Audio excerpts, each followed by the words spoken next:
Peace,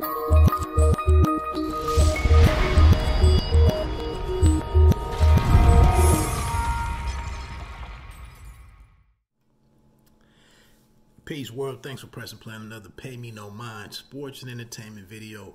My name is Wood. Please consider becoming a subscriber to the channel. And if you like the way that any of the information is being presented, analyzed, reviewed, recapped, previewed, broken down, hit the like button. Also, leave me a comment if you disagree or agree, or if there's something else that I need some further investigation or research that I need to do. You may very well know more about this than me, any of these subjects. But let's get into it, man. Today I want to talk about a pretty decent movie that I saw that recently became available to be streamed on Netflix. The movie is called Concrete Cowboy. It stars Clifford Smith, professionally known as Method Man, Idris Elba, Mclaughlin from Stranger Things, Lorraine Toussaint, as well as Jerome from When They See Us. Another Ava DuVernay Netflix title. The movie was directed by Ricky Staub, and it's adapted from a novel called Ghetto Cowboy by Greg Neary. Right now, just quickly, man, 6.2 on IMDb.com. That's the rating for it over there. 78% on Rotten Tomatoes. That's pretty fair. I would probably say maybe mid-80s. Maybe. A lot of very familiar tropes in this one. The father down on his hard luck. Mother hesitate. Teenage son that's growing, getting out of control, expelled from school and whatnot, having all kind of difficulties. She doesn't know how to save him from the streets, so take him to his father, who happens to live in Philadelphia. The mother lives in Detroit, and of course, with a lot of these movies, we have the character that Jerome plays in Smush. He's fully in the streets, but he's driven by some pretty good motivations, and it's what we often see. This is the only way for some of these guys in these inner cities to chase more redeeming, plans and dreams that they would like to go pursue, but there's just no means to do it in the local job market or the local economy, so they have to resort to what they have to resort to. We just saw this in Charm City Kings with the lead character in that and his two partners who he broke off from once he linked up with, what was his name? Smoke, Meek Mill, whatever his character's name was in that. I can't remember. But like I said, we've seen these same tropes over and over and over again.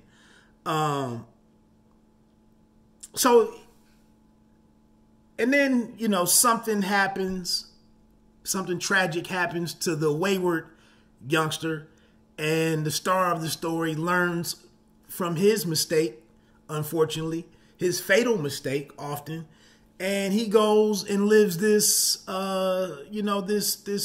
this long life, or, with this renewed understanding, a new way to get ahead. And, goes and accepts being a son to his parents or whatever. So all of that's kind of going on here. And then around all of that is some history in, the fact that there are all of these horse stables, or there were a number of these horse stables in the city of Philadelphia. All the Philadelphia rappers that I've listened to, I don't think I've ever heard any mention of this. So that was a dope detail to learn about, that there's this thriving, if you will, cowboy culture here that the main characters are trying to preserve. And of course, modernization, gentrification, developers and urban renewal, whatever you want to call it, it threatens their way of life. And of course, they don't have the means to pay for this stuff. And, they cutting corners to make it work and so on and so forth. But it's there. But there is a scene in here, kind of like sitting around a fire, where we do get a lot of background on why this story was written, the importance of the cowboy culture there. And again, in all the things that we've learned about being quarantined the last couple years, all the different Instagram pages out there dedicated to melanated people, melanin daily and black this, yada, yada, you know, all of this stuff is out there. And so anyway, let's get into the plot of it. Obviously, Caleb Mclaughlin, who plays Cole, is running into trouble in Detroit with his single mother. She's out of answers, so she picks him up from school after he's been expelled. And she's like, look, you out here drowning. I've tried the best I can. Let me take you to your father. They drive all the way to Philadelphia, and you learn very quickly that I think his name is Harp, is the father's name. But he's highly invested in his life as a cowboy and running or being one of the leading figures at the Fletcher Street stables, where they keep, you know, a number of horses. The neighborhood, some of the old neighborhood is still familiar with Cole whenever the last time that he was in Philadelphia, especially Nessie, who is played by Lorraine Toussaint, who recently was one of the judges in Your Honor. Obviously, man, he hasn't lived with a man before, a father or a father figure. So coming here, it's an instant clash. He has a lot of animosity towards his father, who's been absent. And then once he picks up on his father's love towards his daily thing that he does, and he sees that he's much farther down on his father's list of daily priorities, there's some issues there. Of course, there's some open arms waiting to take him in and make him a focal part of their day. And that happens with Jharrel Jerome's Smush. Of course, Smush and Harp don't like each other, or Harp doesn't really care for Smush because Smush is in the streets. And we find out later that that's where Harp came from, and his street activity probably cost him being involved in his son's life, the early part of it. So father is giving him these rules. Of course, he doesn't want to accept it. He thinks he can get over and hang with Smush, but he's really not built for that. So he tries to straddle both worlds for as long as he can. Then kind of the redeeming part of the story starts happening, that he realizes my best option is trying to get in where I fit in with what's going on at the stable. And that's where he learns these lessons of taking care of animals, hard work, the benefits of hard work, being under the tutelage of individuals who know more than him. And one of the two lines come out of this part of the movie is Nessie reminds him that, hard things come before good things. Is something that a theme that reoccurs throughout the movie. And then Isha, the young female that's also kind of in the program, for lack of a better words, at the stables, she tells young Cole that people make the mistake of, and I'm paraphrasing, but something like people make the mistake of thinking that horses are the only things around there that need breaking. Talking to him like, some of the youth that come through there, you need to be broken on how you were going about your business as well.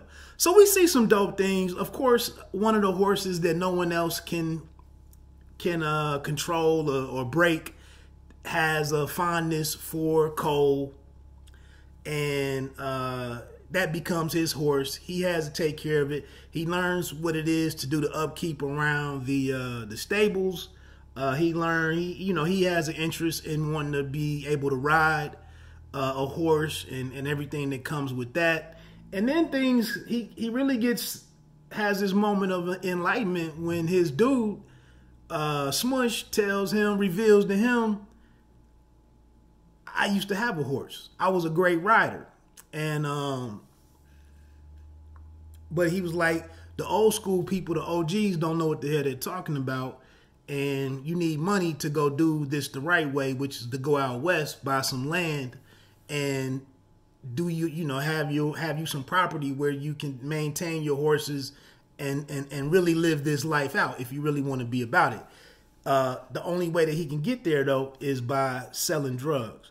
But while he's trying to grow his empire, of course, he's stepping on the toes of a larger figure in the local drug game. And so that's what leads to the demise of Smush.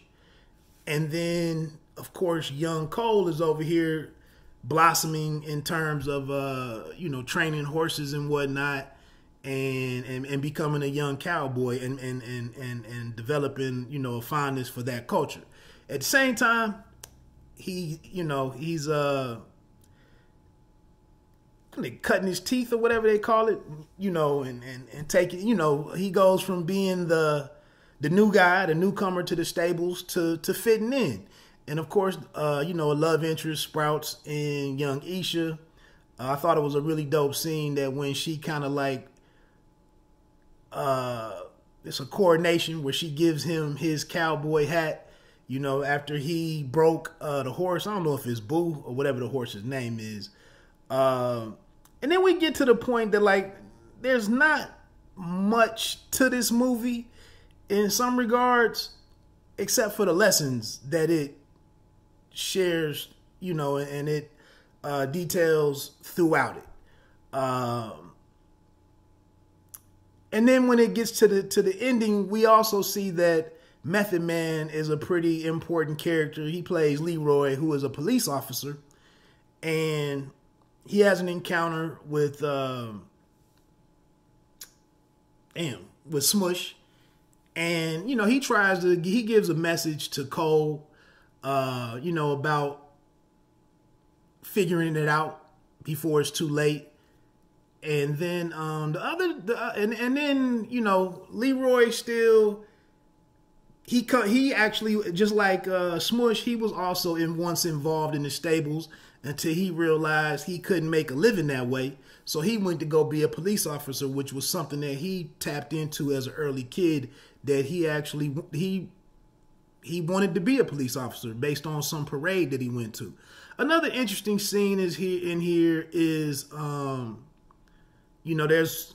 a few. There's one between Isha and Cole,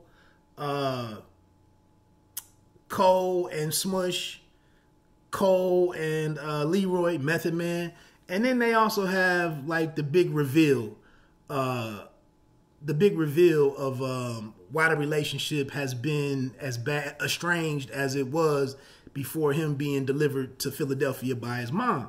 But Hart, Idris, Elba, when things get ready to explode between them two, and he says, you know what? He said, I was in them streets too. It cost me 5 years of my life, and it cost me being there for you when you came into the world. He said, but the one thing that your mother did was she allowed me to name you. And he plays a song by John Coltrane and gives him the backstory of why his name isn't really Cole, or that Cole is actually short for Coltrane.